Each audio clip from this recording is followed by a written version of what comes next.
അസ്സലാമു അലൈക്കും വറഹ്മത്തുള്ളാഹി വബറകാതുഹു. ബിസ്മില്ലാഹിർ റഹ്മാനിർ റഹീം.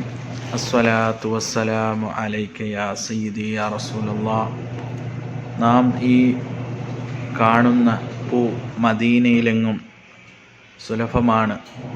പ്രത്യേകിച്ച് ഉഹുദ് മലയുടെ ചാരത്തായി ഈ പൂ നമുക്ക് മേടിക്കാൻ കിട്ടും. ഈ പൂവിൻ്റെ പേരാണ് മറിയം പൂ. ഒരു കുഞ്ഞിക്കാല് കാണാൻ വേണ്ടി ഹൃദയം തുടിക്കുന്ന ദമ്പതികൾക്കായി അനുഭവത്തിൻ്റെ വെളിച്ചത്തിൽ ഒരുപാട് പേർക്ക് സന്താനങ്ങൾ പൂവണിഞ്ഞ ഒരു പൂവും കൂടിയാണിത്.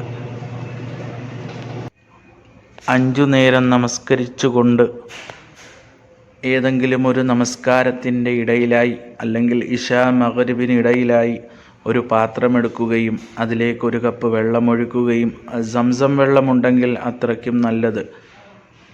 ഈ കാണുന്ന പൂ അതിലേക്ക് ഒരു ഇതളിടുകയും ഫുള്ളായിട്ടുള്ള ഒരു ഇതളിടുകയും അതിലേക്ക് ബിസ്മില്ലാഹിർ റഹ്മാനിർ റഹീം എന്ന് ഊതുകയും അതിന് ശേഷം സൂറത്തുൽ ഫാത്തിഹയും സൂറത്തുൽ മറിയം സൂറത്തുൽ യാസീൻ ഓതി അതിലേക്ക് മന്ത്രിക്കുകയും 10 സ്വലാത്തുകൾ ചൊല്ലുകയും ചെയ്യുക.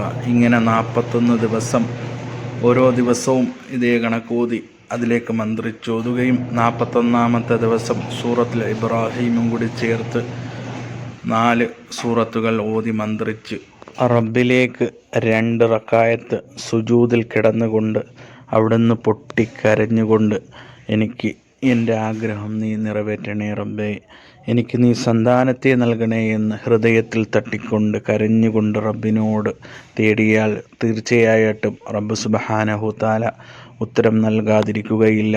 അവനേറെ കാരുണ്യവാനാണ്, അവനേറെ പൊറുക്കുന്നവനുമാണ്. അതിനെക്കൊണ്ട് നമ്മൾ നമ്മളുടെ ഉദ്ദേശങ്ങൾ ആ റബ്ബിനോട് സുജൂദിൽ കിടന്ന് ഇപ്രകാരം ചെയ്യുക. അള്ളാഹു നമുക്ക് സന്താനമില്ലാതെ വിഷമിക്കുന്നവർക്ക് അള്ളാഹു സുബ്ഹാനഹു തആല എത്രയും പെട്ടെന്ന് ഒരു കുഞ്ഞിക്കാൽ കാണാൻ അള്ളാഹു തൗഫീക്ക് നൽകി അനുഗ്രഹിക്കുമാറാകട്ടെ.